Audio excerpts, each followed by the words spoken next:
kur Alba i pa me sytë e saj, bia e dinte që po thyen të rregullat. E dinte që nuk duhej të dilte nga dhoma.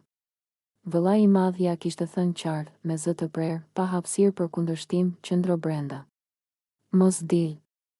Jo sot, por zemra e bies nuk po dëgjonte askënd. As rregulla. As frikë.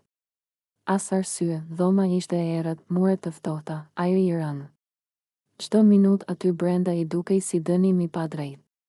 Ajo ecte para, mbrapa, me mendjen vetëm të një emër, Limi. Ai ishte jashtë. Dhe mendimi që ai mund të ishte me Albën, ose edhe thjesht larg saj, e çmente, bia ju afrua derës ngadalë. E hapi pa zhurmë. Zemra i rrite fort. Një hap. Pastaj një tjetër. Askush nuk e pa, ajo po dilte nga dhoma e ndalimit, nga rregullat, nga frika, drejt diçkaje që e donte, pa menduar për pasojat, ndërkohë Alba ishte aty. Nuk kishte planifikuar të ishte. Kishte dalë vetëm për të marrë ajër, për të qetësuar mendjen që i digjej nga dyshimet, nga heshtja e Limit, nga ajo ndjesi e keqe që nuk po e linte të merrte frymë normalisht, e pa Limin nga larg, zemra i rahu fort. Për një çast u ndje mirë. Ndoshta gaboj, mendoj. Ndoshta gjithçka është vetëm në kokën time. Pastaj pa bien, fillimisht nuk e kuptoi çfarë po ndodhte. E pa teksa afrohej shpejt, sikur kishte frikë se dikush do ta ndalonte. Limi u kthye. Sytë e tyre u takuan. Dhe në atë sekond, gjithçka ndodhi shumë shpejt, bia i u afrua. Nuk foli. Nuk pyeti. Thjesht u ngrit në majë të gishtave dhe e puthi Limin, një puthje e shkurtër. Por e mjaftueshme për të shkatëruar gjithçka. Alba u ngrir, ishte sikur dikush i kishte hequr frymën. Sikur toka nën këmbë i ishte zhdukur. Nuk dëgjoi më asgjë përreth. As zëra. As makina. As erë. Vetëm pamjen përpara syve, Limi nuk u largua menjëherë, dhe kjo ishte ajo që e theu Albën plotësisht, gjunjët ju drodhen. Dora i u mbështet në mur që të mos binte. Sytë ju mbushën me lot në një sekond. Jo lot të qetë.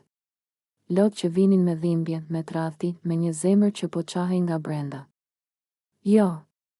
I doli një zë i thyer. Jo.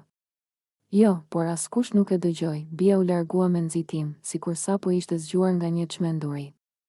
Limi mbeti aty, i hutuar. Dhe Alba. Alba nuk mundej më, ajo plasi duke qarë, jo thjesht qau. U përkul nga dhimbja. Lotët i rridhnin pa kontroll në përfaqe, i binin në tokë, i dridheshin shpatullat. E mbante gjoksin me dorë sikur zemra po i dilte jashtë, unë të kam ndihmuar. Pëshpëriti mes lotëve. Të kam dhënë gjithçka. Dhe ti, fjalët nuk i dilnin më. Dhimbja ishte shumë e madhe për t'u përkthyer në fjali, ajo nuk donte shpjegime në atë moment. Nuk donte justifikime. Ajo kishte parë mjaft. Me sytë e saj. Dhe kjo ishte plagë që nuk mbyllet lehtë. Alba u kthye dhe u largua ngadalë, me hapa të rënë. Çdo hap i dukej sikur po largohej nga një pjesë e vetes. Nga besimi. Nga dashuria. Nga gjithçka që kishte ndërtuar me aq mund, pas saj, Limi thirri emrin e saj. Por ishte vonë, sepse ka momente në jetë kur një pamje e vetme mjafton për të thyer një zemër përgjithmonë, dhe atë ditë, Alba e kuptoi se disa dhimbje nuk shërohen me fjalë. Vetëm me largim.